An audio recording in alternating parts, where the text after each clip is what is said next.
to coming to this wonderful first healthcare committee event. I'm just going to have a welcome remark and we'll get the program get started. Thank you. So despite the change of location, again, I thank the audience and the panelists to come. 이 장소가 바뀌었지만은 마지막에 이렇게까지 오셔서 감사합니다.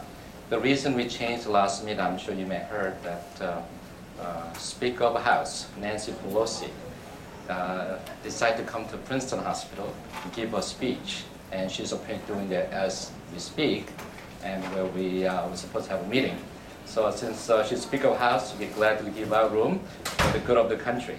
So, but I'm glad that Robbie Alexander was able to secure this room so that we are able to have this function. Otherwise, if some other function was already scheduled, we could have actually canceled this event. So I thank Robbie Alexander, as well as Heather and everybody in the community reach program for helping us the event. Also, I'd like to thank the panelists who prepared a great talk, many different various topics to educate us about health. So, and third, also, I want to mention that Dr. Anna Lee, who was originally scheduled to give a talk, had a family emergency that she had to visit her family in Korea 2 days ago, so she couldn't be here, but she said she will come to next event for Healthcare Committee.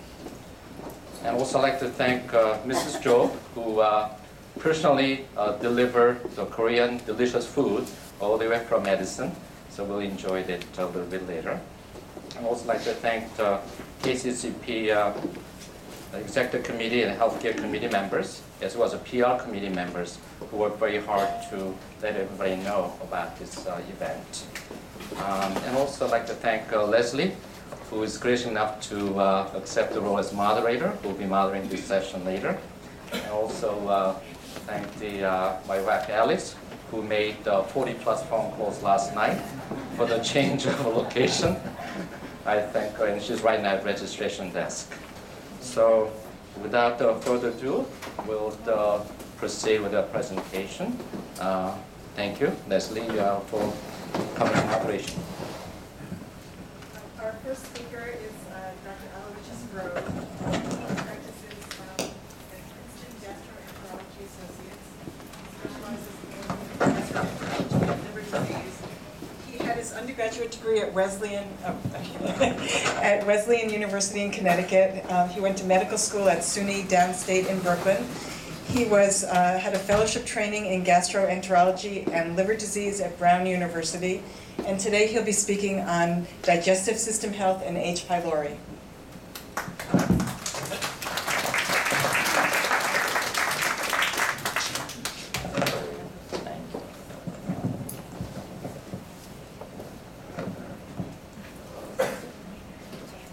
Great, thanks.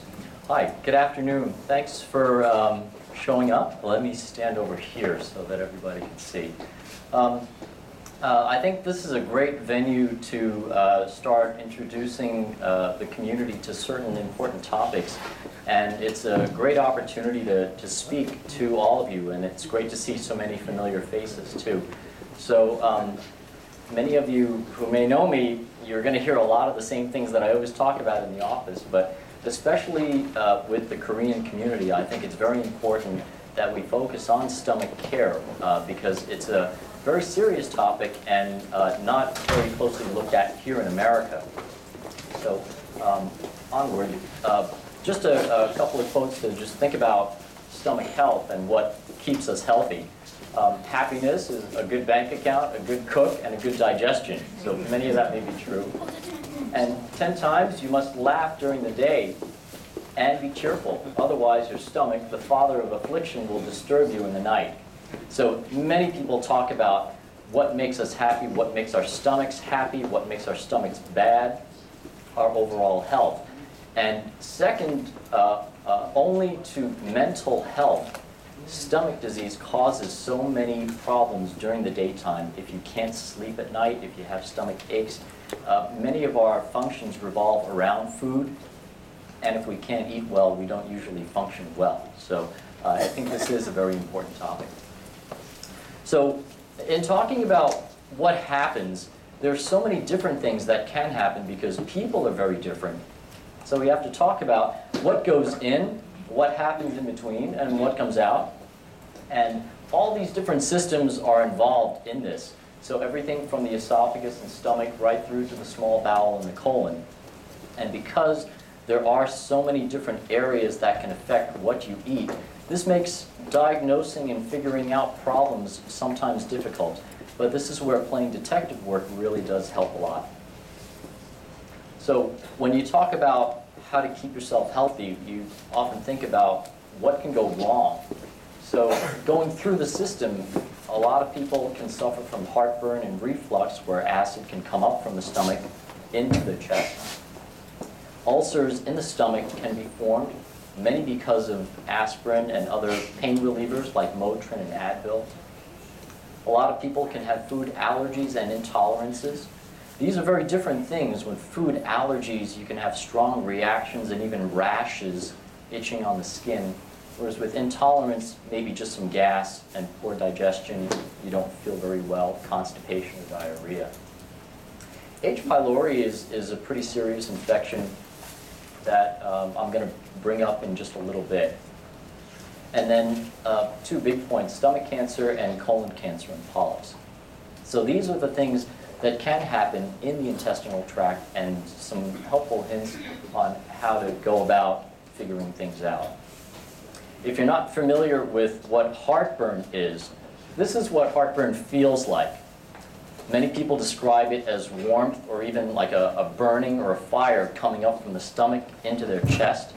And people can often complain of deep pain. Some people have described it almost like they feel like they're having a heart attack. So many times this can happen after eating, but it can often happen in the middle of the night, or even as soon as you wake up, or in between meals, really any time.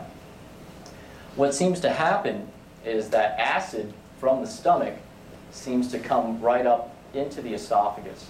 And this is where a lot of irritation can occur. The stomach itself has a lot of protection against acid. It makes acid, but it also makes its own protection. The esophagus is very much like your outer skin, and it doesn't have that kind of protection. So it's like going out into the hottest day for 8-10 hours, no sunscreen, nothing on your skin, and things can get very burned and irritated. But I always say in the office too, when you do go to the beach, you get a bad sunburn, when do you feel the worst pain? It's not when you're out in the sun, but it's that night when things have finally started to get irritated. You wake up in the nighttime and turn on the light and you see your skin is all red. You don't blame what shirt you're wearing that causes the pain. It's the burn that's caused the pain.